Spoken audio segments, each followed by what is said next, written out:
திருப்பூர் மாவட்டம் பல்லடத்தில் தமிழக விவசாயிகள் பாதுகாப்பு சங்கத்தின் நிறுவனர் ஈசன் முருகசாமி செய்தியாளர்களை சந்தித்தார். அதாவது பிப்ரவரி 24 அன்று பல்லடம் கொங்கு வேளாளர் திருமண அரங்கத்தில் தமிழக விவசாயிகள் பாதுகாப்பு சங்கத்தின் சார்பில் கல் விடுதலை மாநாடு நடைபெற உள்ளது. இந்த கல் விடுதலை மாநாட்டின் நோக்கம் என்னவென்றால், பனை தென்னை இருக்கக்கூடிய 108 நாடுகளில் கல்லுக்கோ இல்ல கல் சார்ந்த மதுபானங்களுக்கோ தடையே கிடையாது. இந்தியாவில் தமிழ்நாட்டை தவிர வேறு எந்த மாநிலத்திலும் தடை கிடையாது. ஆனால் தமிழ்நாட்டில் மட்டும் இந்த தடை இருக்கிறது. உலகத்தில் பல்வேறு நாடுகள் மக்கள் மீது பல்வேறு தடைகளை விதித்துள்ளது. ஆனால் இந்த கல்லின் மீது விதிக்கப்பட்ட தடைதான் உலகத்திலேயே மிக மிக கொடிய தடை என்பதுதான் தமிழக. ஆக இந்த கொடிய தடையை நீக்க கோரி தொடர்ச்சியாக நீண்ட ஒரு பயணத்தை 38 ஆண்டுகளாக தமிழ்நாட்டு விவசாயிகள் போராடி வருகிறார்கள். 8000 பேருக்கு வேலை வாய்ப்பு கொடுத்திருக்கிறார்கள். கேரளாவில் இருக்கக்கூடிய தென்னை பனை விவசாயியுடைய வாழ்வாதாரம் உயர்ந்திருக்கிறது, வருமானம் உயர்ந்திருக்கிறது. ஆனால்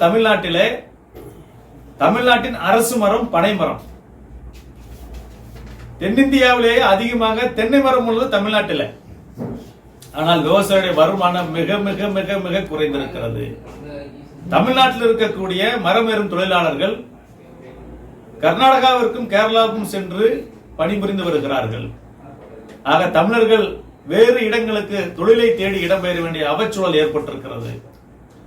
தமிழ்நாட்டில் பாத்தீங்கன்னா கல்லு அப்படிங்கிறது என்பது அது ஒரு மதுபானமே அல்ல, அது ஒரு உணவுப் பொருள்.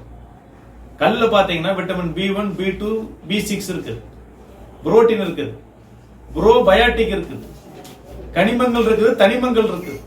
ஆமே மனிதனுடைய உடலுக்கு அன்றாட ஆரோக்கியத்துக்கு தேவையானது. இரண்டாவது பாத்தீங்கன்னா இன்னைக்கு மலட்டுத்தன்மை ஆண்களிடையே பெண்களிடையே மிக மிக அதிகமாக இருக்கிறது. அந்த மலட்டுத்தன்மையை போக்குவதற்கு அருமருந்து இந்த கல் என்பதுதான் சித்த மருத்துவத்திலே தெளிவாக சொல்கிறார்.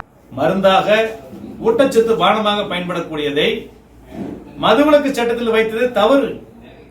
எனவே மதுவிலக்கு சட்டத்திலிருந்து நீக்க சொல்லியும் அதற்கான கோரிக்கையை வைத்தும் மரபு உணவு பானமாக அறிவிக்க கோரி நடைபெற உள்ள இந்த கல் விடுதலை மாநாடு சம்பந்தப்பட்ட செய்தியை பல்லடத்தில் இருக்கக்கூடிய அனைத்து ஊடக நண்பர்களும் வெளியிட்டு விவசாயிகளும் பொதுமக்களும் திரளாக இந்த கூட்டத்துக்கு வருவதற்கான ஏற்பாடுகளை செய்து தர வேண்டுமாய் இந்த செய்தியாளர் சந்திப்பின் வாயிலாக நாங்கள் கேட்டுக்கொள்கிறோம். தமிழ்நாடு அரசு இந்த கோரிக்கை கண்டுகொள்வதற்கு ஒரே ஒரு காரணம் என்னன்னா, மற்ற மாநிலங்களில் போற அரசியல்வாதிகள் அரசியல் மட்டுமே பண்றாங்க.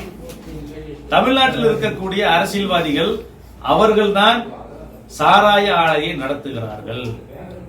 இந்த பீர் தயாரிக்கக்கூடிய, பிராந்தி தயாரிக்கக்கூடிய, இந்த விஸ்கி தயாரிக்கக்கூடிய ஆலைகள் எல்லாம் யார் நடத்துறாங்க? தமிழ்நாட்டில் அரசியல்வாதிகள் தான் நடத்துகிறார்கள்.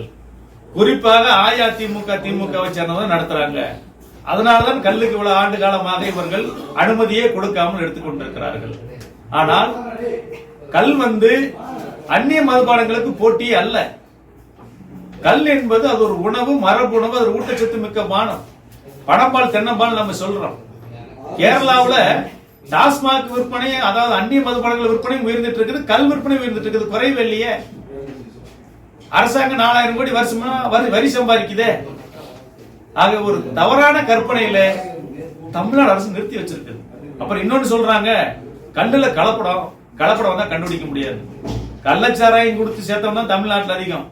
கல்லு குடிச்சு சேர்ந்தவங்க ஒருத்தர் கூட கிடையாது. இதை அரசாங்கம் எல்லாம் குறிப்பில் எடுத்துக்கணும். கல்லான் மீதான தடை என்பது ஒரு சதித்திட்டமாக தான் நாங்க பார்க்கிறோம். ஆக அந்த சதித்திட்டத்தை உடைத்தருவதற்காக, தமிழ்நாடு பூரா விவசாயிகளை திரட்டுவதற்காக ஒரு முதல் கட்டமாகத்தான் நாங்கள் இந்த மாநாட்டை நடத்துகிறோம்.